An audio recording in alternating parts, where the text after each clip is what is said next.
السلام علیکم ناظرین، یہ ملی وائس کا ڈیلی بلیٹن عالمی شب و روز ہے۔ میں عبدالوہاب۔ عالم اسلام سے اہم خبروں سے قبل پیش ہے چند سرخیاں۔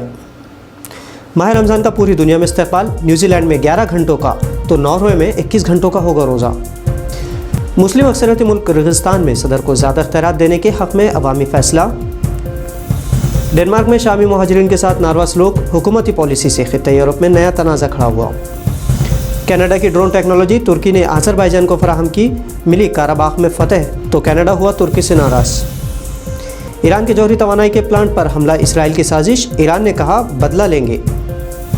اور عالمی وبا کے باوجود احتیاط نہ برتنے پر WHO ممالک سے ناراض، تشویش ظاہر کی۔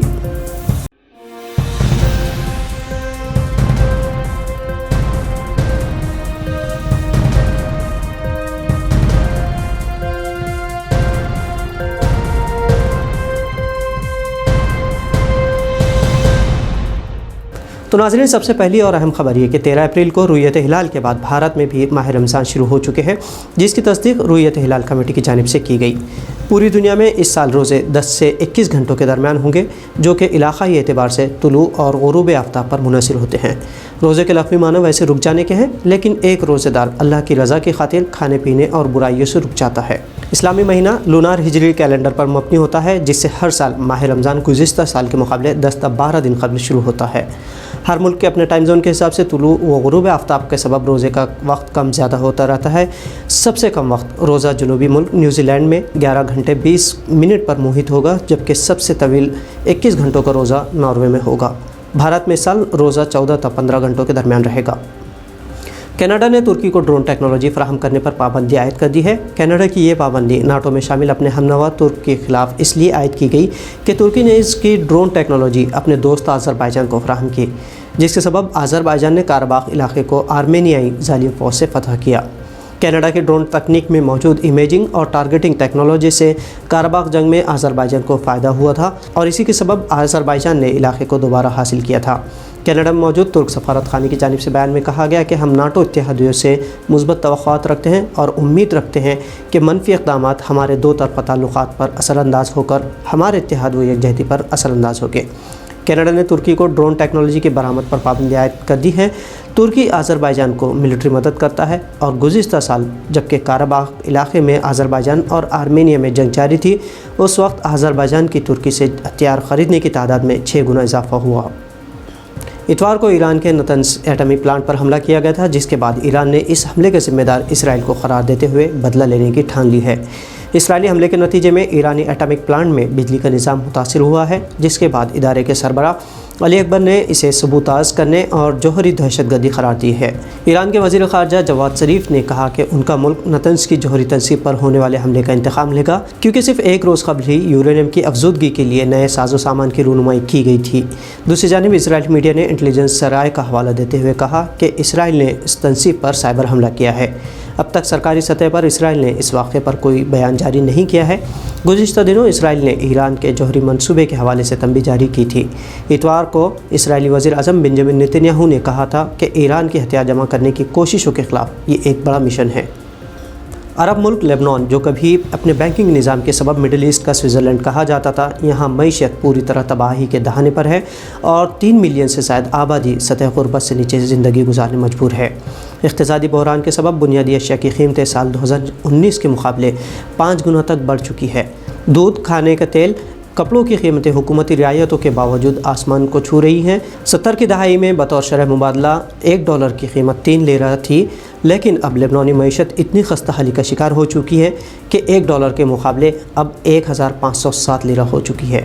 تو کالا بازاری کے سبب وہیں $1 کی قیمت 12250 تک جا چکی ہے۔ ماہرین کے مطابق لیبنان کی معیشت دنیا کے سب سے زیادہ غیر مساوی ہے، جہاں ملک کے 70% معیشت 10% لوگوں کے قبضے میں ہے۔ عالمی ادارہ صحت نے کہا ہے کہ عالمی وبا کورونا وائرس ختم ہونے کے کافی وقت درکار ہے، لیکن حکومتوں کے صحیح صحت سے متعلق اقدامات سے اسے مہینوں میں کنٹرول کیا جا سکتا ہے۔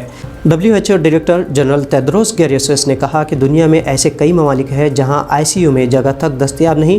تیدروس نے تشویش ظاہر کرتے ہوئے کہا کہ انفیکشن کے پھیلاؤ کے باوجود کئی ممالک میں نائٹ کلبز بازار کھلے ہیں۔ دنیا میں گزشتہ ہفتے کووڈ-19 سے متاثرین کی تعداد میں 9% تک اضافہ دیکھا گیا ہے، جس کے سبب عالمی ادارہ صحت نے صنعت کاروں سے کہا کہ وہ طبی پروڈکٹس کی تیاری میں حائل سبھی رکاوٹوں کو دور کریں۔ کووڈ-19 کے متاثرین کے معاملے میں بھارت نے برازیل کو پیچھے چھوڑتے ہوئے امریکہ کے بعد دوسرا سب سے زیادہ متاثر ملک بن گیا ہے۔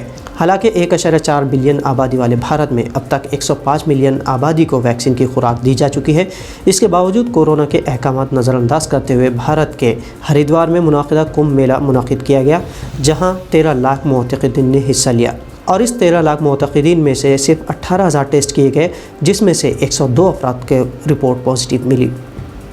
کرغستان میں صدر کو زیادہ اختیارات دینے کے حق میں عوامی رائے دہی کی گئی، جس میں اکثریت نے صدر سیدیر جپاروف کو زیادہ اختیارات دینے کا فیصلہ کیا ہے۔